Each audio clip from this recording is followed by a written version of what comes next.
मित्रों, संयुक्त राष्ट्र के पूर्व महासचिव बान की मून ने कहा था कि दुनिया की समस्याएं आपस में जुड़ी हुई हैं, एक का असर सब पर पड़ता है। ऐसे में जब समस्या के केंद्र में ईरान या मिडिल ईस्ट हो तो उसका भारत पर असर पड़ना स्वाभाविक है, विशेषकर ऊर्जा क्षेत्र में।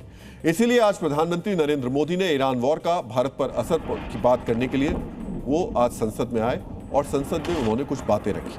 उन्होंने करीब 25 मिनट तक देश से संवाद किया।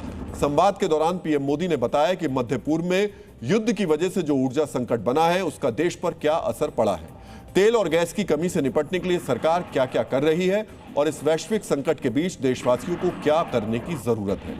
इसलिए आज हम ईंधन संकट पर प्रधानमंत्री के आश्वासन का विश्लेषण करेंगे, लेकिन सबसे पहले पीएम मोदी के संवाद को हम संक्षेप में आपको बताना चाहेंगे। मित्रों, पीएम मोदी ने स्पष्ट शब्दों में कहा, यह जंग भारत के लिए सिर्फ खबर नहीं है, सीधी चिंता है।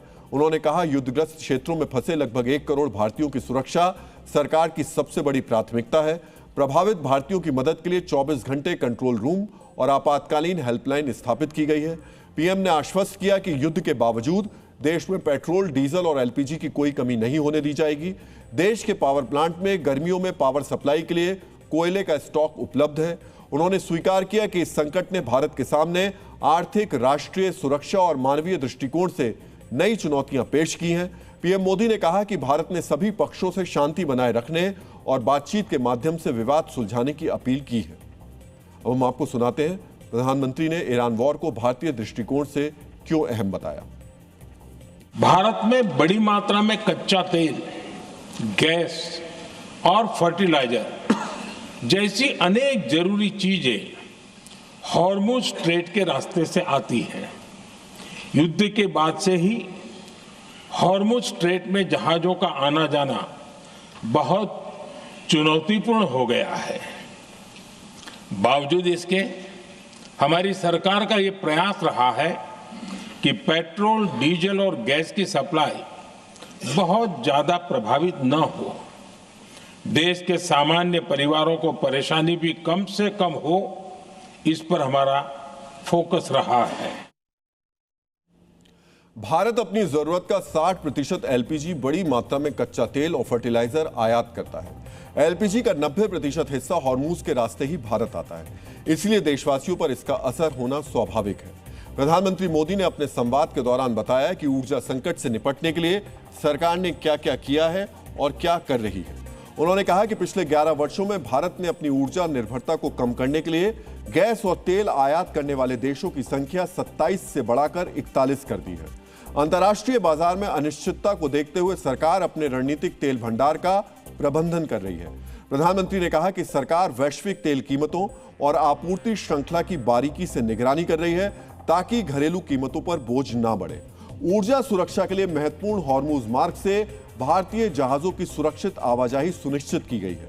भारत ने अपने राष्ट्रीय हितों को सर्वोपरि रखते हुए रूस से रियायती दरों पर तेल आयात जारी रखा है, जिससे ग्लोबल कीमतों में उछाल के बावजूद देश को राहत मिली है।